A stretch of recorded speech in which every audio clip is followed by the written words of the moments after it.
और स्थापना दिवस जन सरोकार रैली का जो आयोजन हुआ उसमें आपने देखा कि किस तरह से अपनी उपलब्धियों का जिक्र भी यहाँ से किया जा रहा था।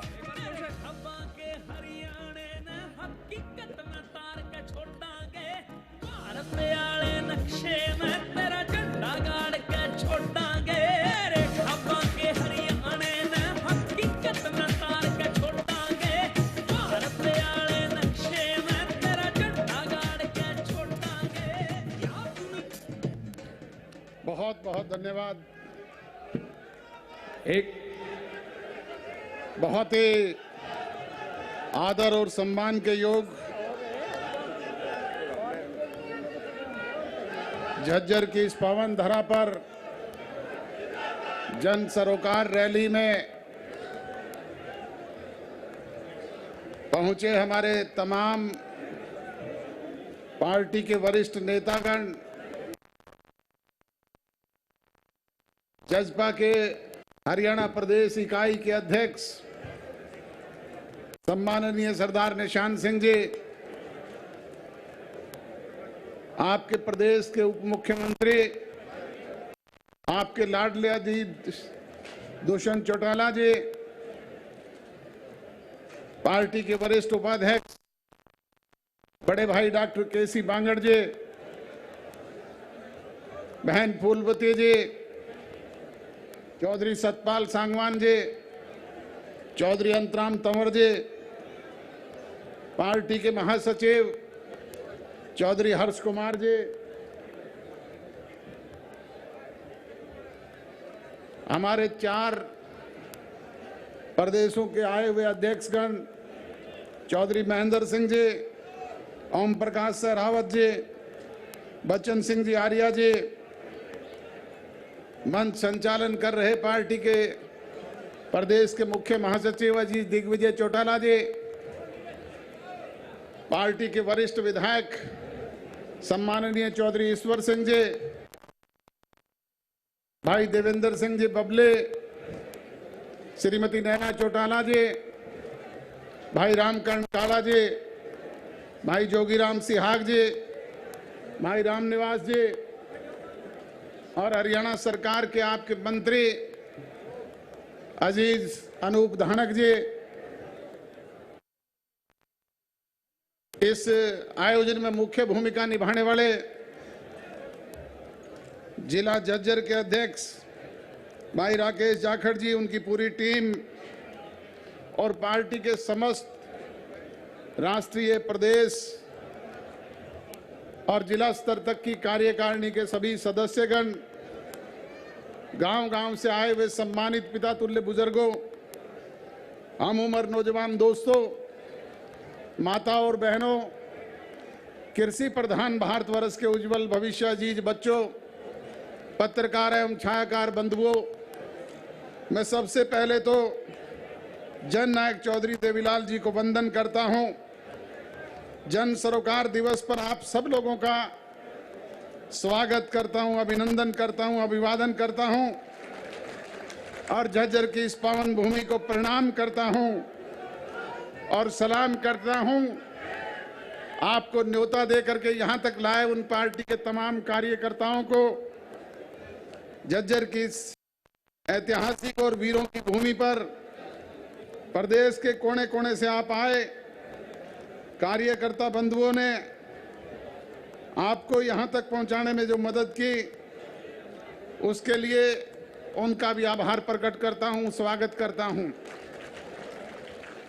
आज से 3 वर्ष पहले जींद की पांडु पंडारा की धरती पर आपने स्वर्गीय चौधरी देवीलाल जी के पद चिन्हों और आदर्शों पर चलने का प्रण लिया था। उसी का परिणाम जननायक जनता पार्टी के रूप में हम एक मजबूत संगठित परिवार बनाने के संकल्प में कामयाब हो पाए।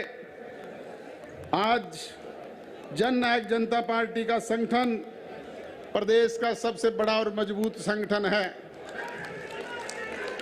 हमारे राजनीतिक विरोधी कांग्रेस शरीके लोग जो बार बार लोगों को भ्रमित करने के लिए ये कहते थे कि ये गांव में घुस करके दिखाएं, लोगों के बीच में जा करके दिखाएं,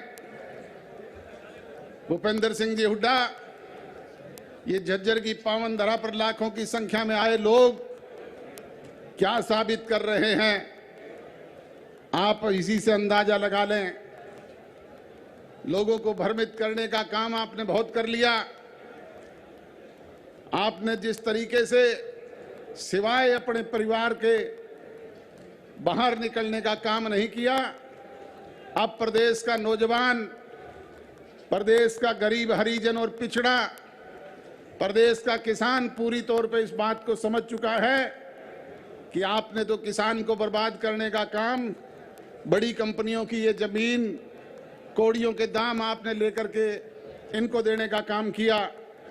इसी तरीके से हरिजन समाज के लोगों के साथ चौधरी ईश्वर सिंह जी ने जैसा बताया, पहले अशोक तंवर को और फिर बहन शैलजा जी को जिस तरीके से अपमानित करने का काम तूने किया, वो सब जानते हैं।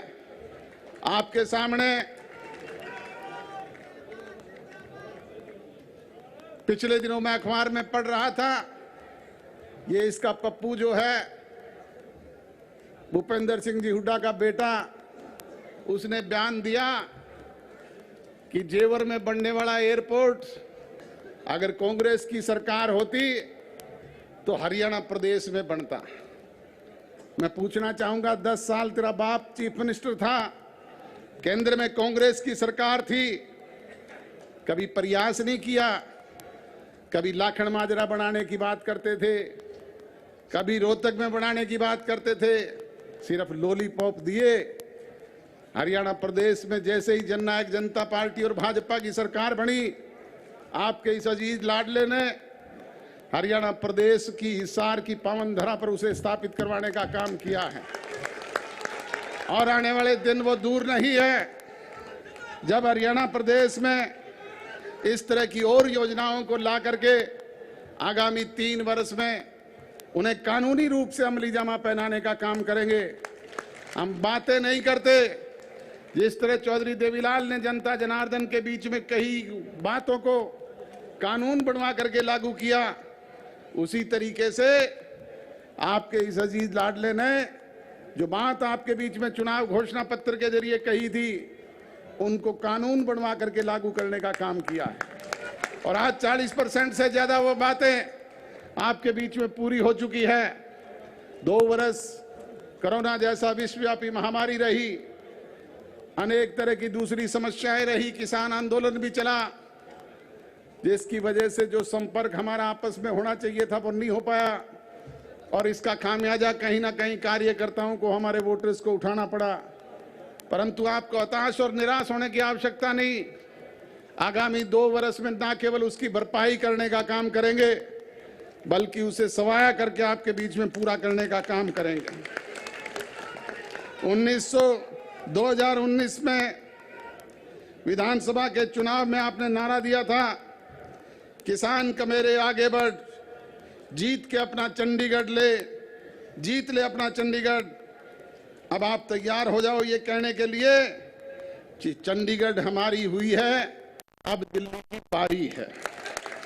बुजुर्गों और नौजवान दोस्तों, दिल्ली पहुंचने के लिए आपको कड़ी मेहनत करनी पड़ेगी, 24 घंटे लोगों की सेवा में रहना पड़ेगा और उनकी समस्याओं का समाधान करवाना पड़ेगा। चंडीगढ़ में पार्टी का कार्यालय हो या निवास स्थान, आपकी सेवा कार्य के लिए 24 घंटे हमारे घर के दरवाजे खुले रहते हैं। चाहे मैं हूं, चाहे हमारे प्रदेश अध्यक्ष जी हैं, चाहे दुष्यंत है, चाहे दिग्विजय है, आपकी समस्याओं को सुन करके उनका समाधान करने का काम करते हैं।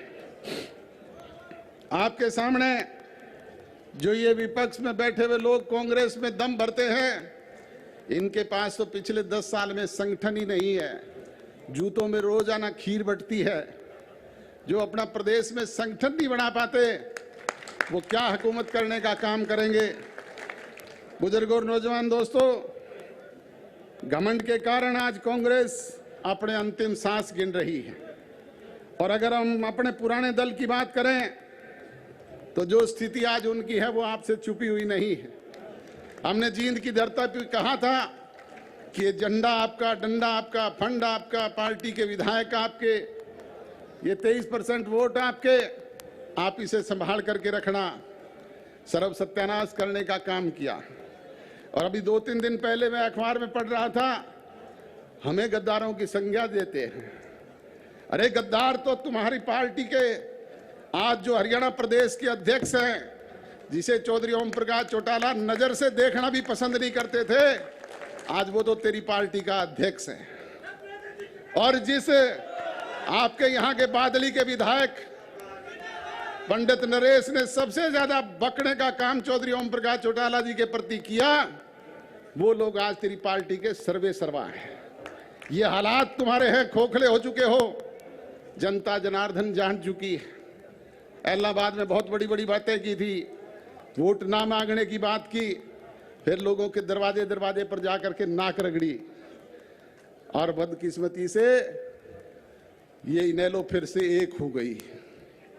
पर ये घमंड और ये जिस तरह की बात आज आप कर रहे हो, जल्दी लोग उसे भी चकनाचूर करने का काम करेंगे। नौजवान साथियों, पिता तुल्य बुजुर्गों, आपने चाहे जींद का उपचुनाव हो, चाहे लोकसभा का चुनाव हो, चाहे विधानसभा का चुनाव हो, पार्टी को ताकत देने का काम किया। इस होनहार नौजवान की पीठ पर हाथ रखा, उसका परिणाम ना केवल ये 10 विधायक आपके चुन करके आपने भेजे, बल्कि 17.5% वोट भी आपने पार्टी को देने का काम किया। और अब पिछले दिनों जिस तरीके से हमने सक्रिय सदस्यता अभियान चला करके पार्टी का आधार मजबूत करने का काम किया, उसके लिए भी आप बधाई के पात्र हैं। और 1 जनवरी से फिर प्रदेश में हम पार्टी का सदस्यता अभियान चौधरी देवीलाल की नीतियों से चलने वाले उन एक आदमी को अपनी पार्टी के साथ जोड़ने का काम करेंगे। उसमें भी आप मुख्य भूमिका निभाने का काम करना।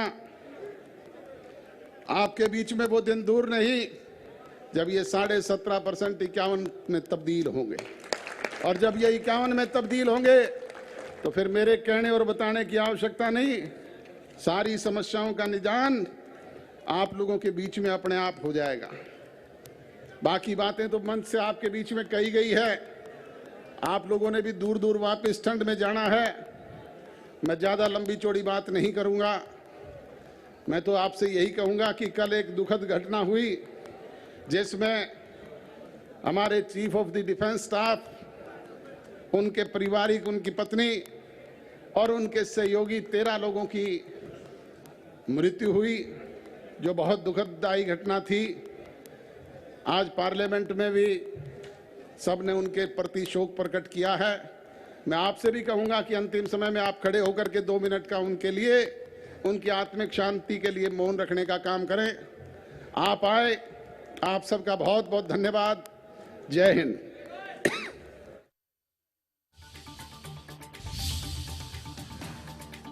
तो जेजेपी के राष्ट्रीय अध्यक्ष अजय चौटाला को भी आप सुन रहे थे। कार्यकर्ताओं को एकजुट होने का आह्वान उनके द्वारा किया गया। और कल जो दुखद घटना घटित हुई, जिसमें सीडीएस विपिन रावत समेत 13 लोगों की दुखद मृत्यु हुई है, उसमें भी हमारे 1 मिनट का बहुत बहुत धन्यवाद डॉक्टर अजय सिंह चौटाला जी का। एक बार जोरदार तालियां बजा करके हम आभार प्रकट करते हैं। आप सब आए, आपने इस रैली को ऐतिहासिक बनाया। आप